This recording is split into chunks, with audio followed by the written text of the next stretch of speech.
started off a little interesting. So I'm salary, so I pretty much have flexibility with what time I have to get to work. I don't really have a designated time, but either way, I set a daily alarm for 6 a.m. That's what time I get up Monday through Friday. That gives me about an hour to get ready, because it takes me about 45 minutes to get to work. But like I say, I don't really have a dead set time to get there, but I kind of just give myself that leeway, and I do snooze a little bit before I get up and all of that. So yesterday, well, for a while, I always wake up in the middle of the night. Normally the first time I wake up to go to the bathroom, and then I'll go back to sleep, and sometimes I wake up again before my alarm goes off. So this has always been, and trying to adjust to it, because I don't want to feel tired at work. Of course, that was going back to when I already was always feeling tired anyway. So I try to get as much rest as I can. But yesterday, something told me to change that alarm to 5 a.m. And I was like, okay, that's fine. I said, because, I have to try to time out when I get to bed. I try to get to bed between 10 and 11, because that can give me maybe like 5-6 hours of sleep. And that should be good, because I normally don't sleep no more than that anyway. So I ended up not going to sleep until it was like almost 12. I was like, forget this, I'm setting this alarm for 6 o'clock. Woke up about 3, went to the bathroom, looked at the phone. I was like, okay, good. Got a couple hours, go back to sleep.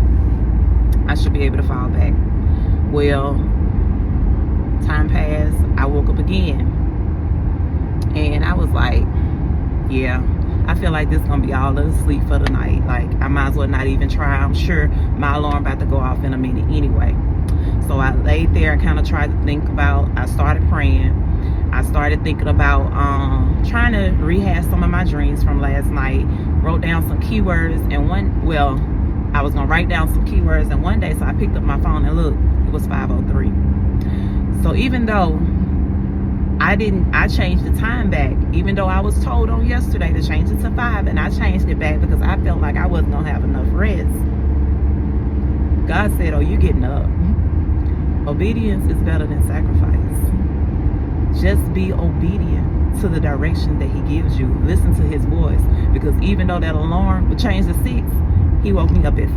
I said, you're getting up at 5, and you're getting up at 5. And another thing that came to my mind from my dreams, I can't specifically remember everything, the detail. Hopefully it'll come to me throughout the day. But he's always omnipresent. We are so dependent on these devices to wake us up. God got it. He doesn't need any tools. That's why all the new age stuff and your crystals and your sage and all that, God don't need all of that. All you need is him and your word. He will sustain you. He's going to provide you everything that you need. So I got into one day, did my journaling of what I could recall from last night, because I didn't really remember the dream, but I remembered some of the message. Omnipresent. So I had to research that. Obedience is greater than sacrifice. He's always there. Like, those are the talking points that I journaled about this morning in one day. Started reading my devotional. The message was so clear. One of the saved prayers that I had from back in February also came up through the guided prayer, and I may post that later on today, because all of it was in alignment with what he said. So today, my topic, or my focus today, is going to be obedience is better than sacrifice. 1 Samuel 15 verse 22. Let that sizzle. Y'all have a good day. So when you're in a difficult place, in a difficult season in your life, and you feel like there's no recourse, you actually have to change your mindset. And the reason that I want to say this is because you may not be working the job that you feel like that you should be in right now, and it's not the most comfortable setting for you. I advise you, take your lunch break and leave.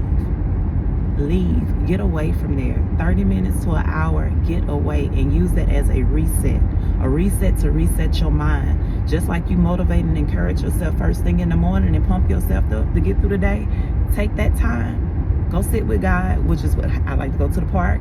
I pray, do some journaling, and reset. And now I can come back and deal with the other half of the day, because we have to be honest. We are grown, we are adults, and we have responsibilities.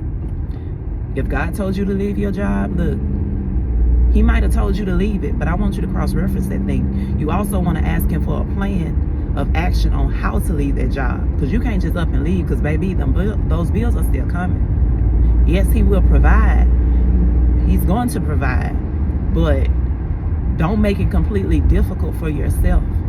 Make sure that you are hearing the voice of God and not your desire to just be in a different place, because he may have brought you there for a reason. And if you leave there prematurely, you're just going to go from one bad situation to another.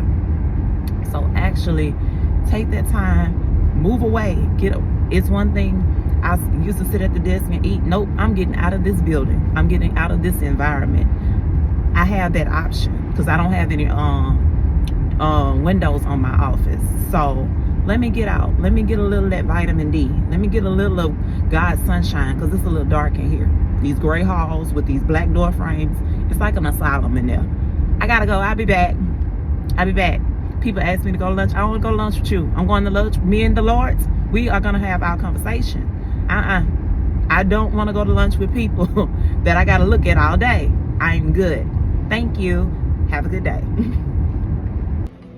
Just because you have changed your life and you have allowed God in and you've chosen to forgive people does not mean that you have to allow them in your life. Because 9 times out of 10, the reason that they were removed from your life is because of their holdups. They had issues that you didn't even know that you all had. So now they feel like that they're in a space that they want to be present and want to know your business again and want to see what you got going on. So they like, but why? Why? Talk to me. No. God hasn't convicted me about communicating with you. God has not told me to talk to you. God has not said open that door for you. So I don't have to, and I don't plan to, unless God says allow this person in your space. That goes for friends, that goes for family, that goes for anybody. Just because you forgive a person does not mean that God wants them in your space. You've forgiven them and you've let go what they did to possibly hurt you, or a lot of times they feel like you done hurt them and you don't even know why. You done hurt them and wasn't even communicating with them. They never even told you that there was a problem. It could have just been jealousy on their behalf. They're jealous about something about you that you have no idea about, something that you're not even concerned about. So just because you're making changes in your life and you're growing does not mean that you have to allow people back into your life. If God wants them there, he'll put them there. You don't have to force it. Don't allow anybody to make you feel guilty for not wanting them in your life. Let God orchestrate your life. Stop allowing people to dictate who you should have around you and who you should be operating with. Because if you're such a bigger person and you love God, God said, look, yeah, I love you, but I can love you from a distance. I don't need you in my circle, in my immediate circle, sweetheart. Because when you were here, you didn't appreciate and you didn't like the atmosphere. And now that I'm stronger, I just don't have to. I don't have to have you here. If God wanted you here, he'll bring you here.